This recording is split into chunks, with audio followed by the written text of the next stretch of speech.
And Tom Melberg, shown here, even had his wedding at the fort.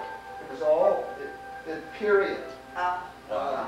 The ladies were in their long gowns, and the gentlemen were in their military uniforms, and it was really quite a grand affair. I made a movie for it, and that movie is in our library so that people can get a little flavor of real life, but at a later date, of course. We're very fortunate to have a very skilled model maker on our board of directors. Robert Demarest did this kind of work for the military at Fort Lewis for many years. And so he scaled each of the buildings of the fort to the exact proportions. We got some plans, we have photographs. He did a marvelous job, even made figurines. If you look out into the center of the parade ground, you'll see the regiments lined up. Right. Now this is the commanding officer's home. This building right here still exists. That's where we have put our married officer's family. And this building at the end still exists. We use that for bachelor officers. And this building over here is our interpretive center today. But all the other buildings are gone. Here's the Catholic Church over here. This building right here is where the road is in front of the hospital, not Steilacoom Boulevard, but the one that goes past the hospital. But you also see that there were barns over here and stables for the horses. This is a carpenter shop at one end, and on the other end was a blacksmith shop. And here is a woodshed, and underneath the portico there is a canoe. We have pictures that show us that these things existed. Now looking at the model from a different angle, and you really have to see that and have Robert interpret this to you. This is looking at the fort from the other angle, and this shows one of the barracks here, another barracks up here, and what did I do? I pushed that wrong button again, so I have to go back. See, this isn't infallible. And the quartermaster's house where Couts would live was over here, and so on.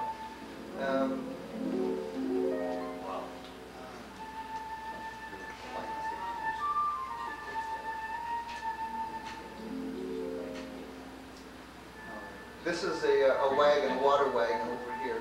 And back in front of these buildings, where you can't see them, back in this area, near Steilacoom Boulevard, there was a series of laundry houses where the laundresses would do the work for the soldiers.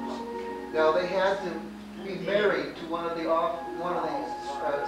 soldiers to do that work. And if their soldier husband died, killed, they had 30 days to find another job. To find another husband. Now it's just going. I'll get off the post. Of course, with 2 women in the territory and a lot of soldiers at hand, it probably wasn't too difficult. Yeah. We also put a sutler store in our interpretive center. This is both to illustrate what the store might be like, and also as a gift shop to provide a little cash money. You know, we have a hard time in our kind of organizations getting any money from anything. So we do sell items, but we try to keep them close to the period. A lot of publications, tin cups of that era, and so on.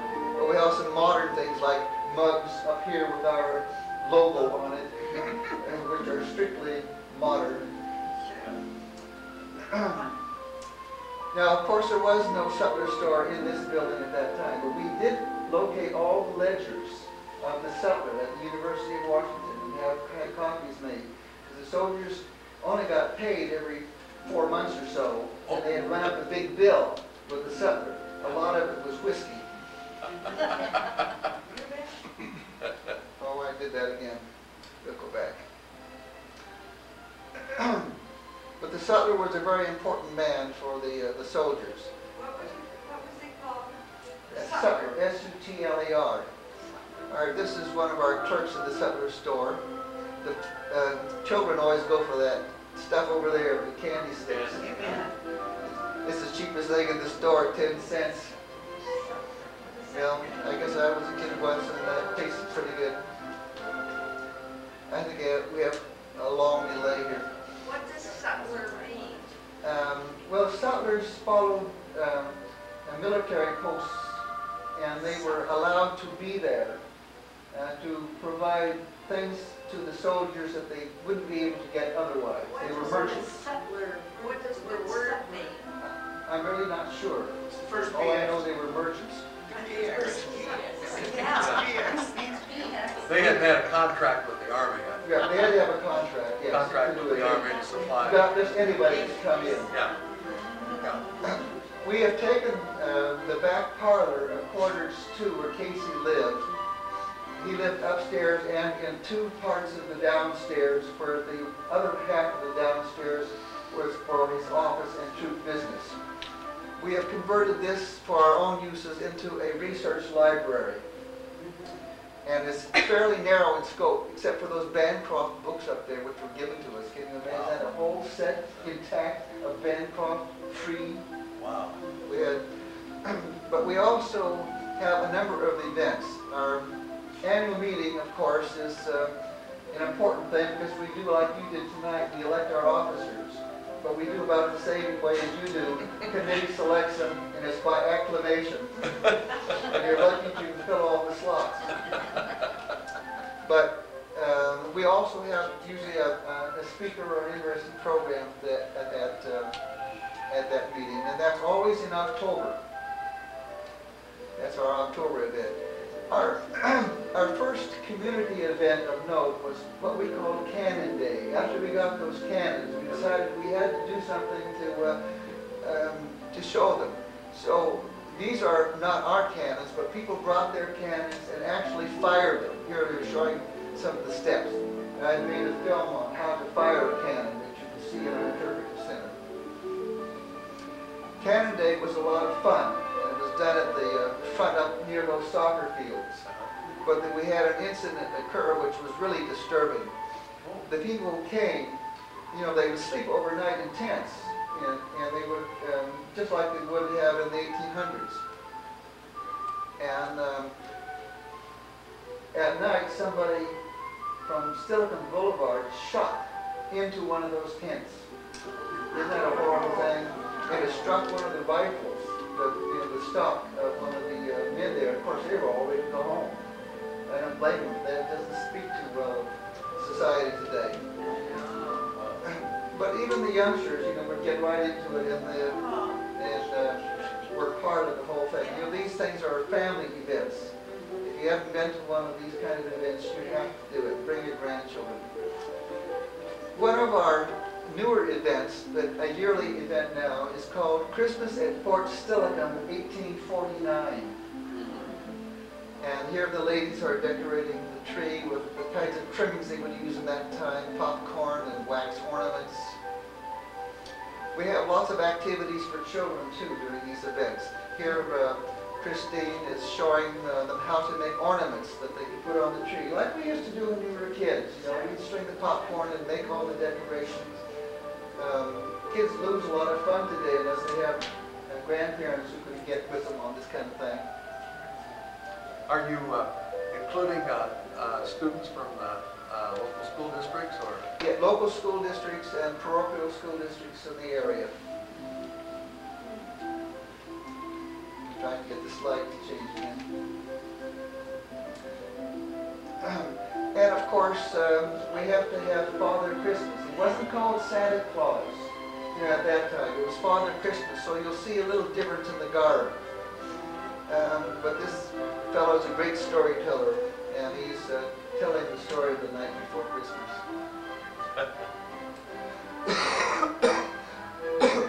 Another sip of water here.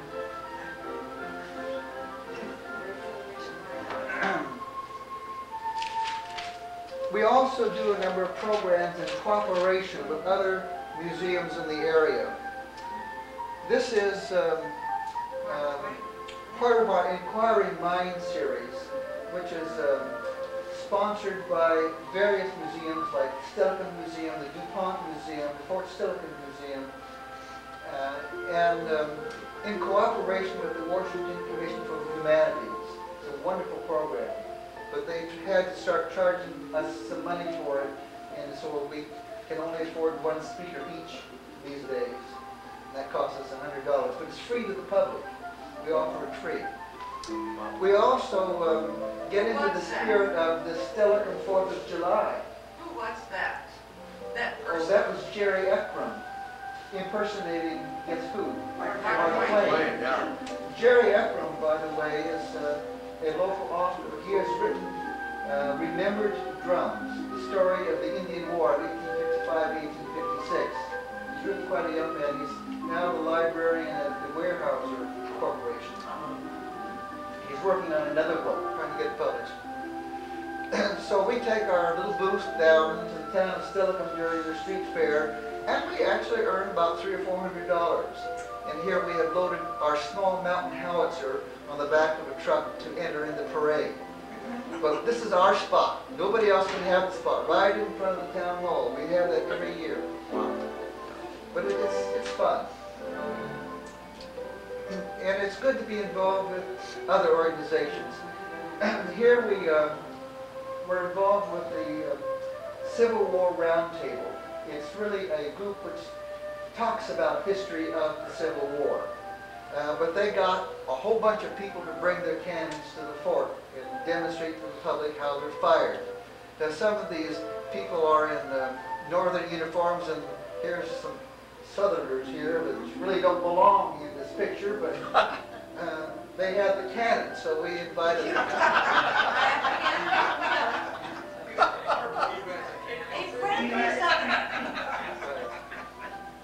Our big event for fundraising now is the reenactment of the Civil War. And we have 500 to 800 reenactors and a number of camps. A huge Confederate camp. Everybody likes to be a Confederate for some reason. They're undisciplined. And the Union camp, quite disciplined but huge. And this is a civilian camp that you're seeing here. And camp followers. We have an area where the settlers are, where actually merchants are selling things. And we had added what we call Steilacoom City this year, a whole city of tents. It was really a lot of fun. We had hundreds and hundreds of reenactors and thousands of people attending. It's 3 days, usually a Saturday, a Sunday, and a Monday. We even have church services outside for Catholics and for Protestants in different camps. On Sunday at 10 o'clock in the morning. I love to go to those. It's all outdoors, old revival type meetings. It's a lot of fun. Is this right on the grounds of? Right up. We do this on Fort Steilacoom Park, Okay. which is right across from the hospital. What is the date for this year? It'll be Memorial Day weekend, the 3 days. This is one of the camps. Now they actually come out here. They're cooking their dinner, their food. They live out here, just like they would. And that's why it's such a great event for the whole family. We have so few things for the family to do. This is the Union camp. And you see they're preparing to get ready for our battles. They come from far and wide, don't they? Yes, they come, not from just this state, they come, a lot of them come from Oregon. See, the Civil War reenactment groups were slow getting out to the west, where we are. They were, you find a lot of them in the eastern part of our country. Right, right. But some of those Easterners have moved to the west, and they say, well, where's your reenactments? Well, even though we don't push that at Fort Steilacoom, on our grounds we don't do that, because we were manned by the militia, state militia during the Civil War.